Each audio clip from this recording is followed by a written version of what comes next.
Épître de Paul aux Philippiens, chapitre 2. Si donc il y a quelque consolation en Christ, s'il y a quelque soulagement dans la charité, s'il y a quelque union d'esprit, s'il y a quelque compassion et quelque miséricorde, rendez ma joie parfaite, ayant un même sentiment, un même amour, une même âme, une même pensée. Ne faites rien par esprit de parti ou par vaine gloire, mais que l'humilité vous fasse regarder les autres comme étant au-dessus de vous-même. Que chacun de vous, au lieu de considérer ses propres intérêts, considère aussi ceux des autres. Ayez en vous les sentiments qui étaient en Jésus-Christ, lequel, existant en forme de Dieu, n'a point regardé comme une proie à arracher d'être égal avec Dieu, mais s'est dépouillé lui-même en prenant une forme de serviteur, en devenant semblable aux hommes. Et ayant paru comme un simple homme, il s'est humilié lui-même, se rendant obéissant jusqu'à la mort, même jusqu'à la mort de la croix.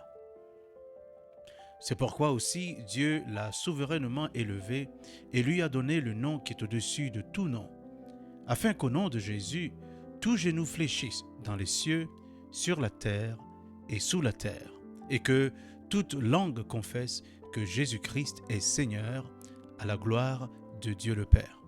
Ainsi, mes bien-aimés, comme vous avez toujours obéi, travaillez à votre salut avec crainte et tremblement, non seulement comme en ma présence, mais bien plus encore, maintenant que je suis absent. Car c'est Dieu qui produit en vous le vouloir et le faire, selon son bon plaisir.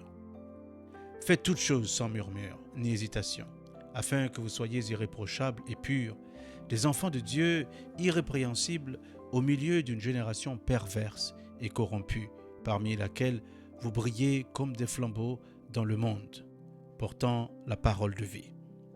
Et je pourrai me glorifier au jour de Christ de n'avoir pas couru en vain, ni travaillé en vain.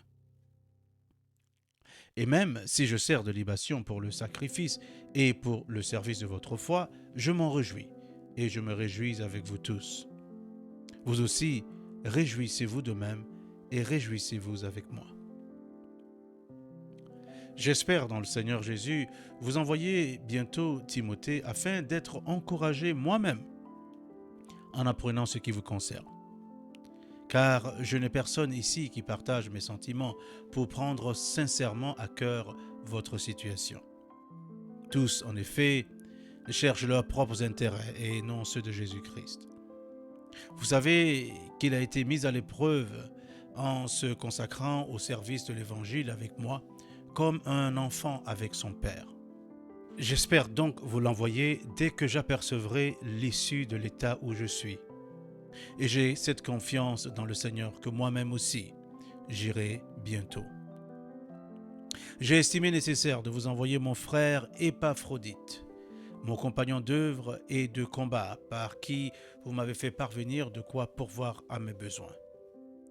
Car il désirait vous voir tous, et il était fort en peine de ce que vous aviez appris sa maladie. Il a été malade, en effet, et tout près de la mort. Mais Dieu a eu pitié de lui, et non seulement de lui, mais aussi de moi, afin que je n'eusse pas tristesse sur tristesse. Je l'ai donc envoyé avec d'autant plus d'empressement, afin que vous vous réjouissiez de le revoir et que je sois moi-même moins triste. Recevez-le donc dans le Seigneur, avec une joie entière, et honorez de tels hommes. Car c'est pour l'œuvre de Christ qu'il a été près de la mort, ayant exposé sa vie, afin de suppléer à votre absence dans le service que vous me rendiez.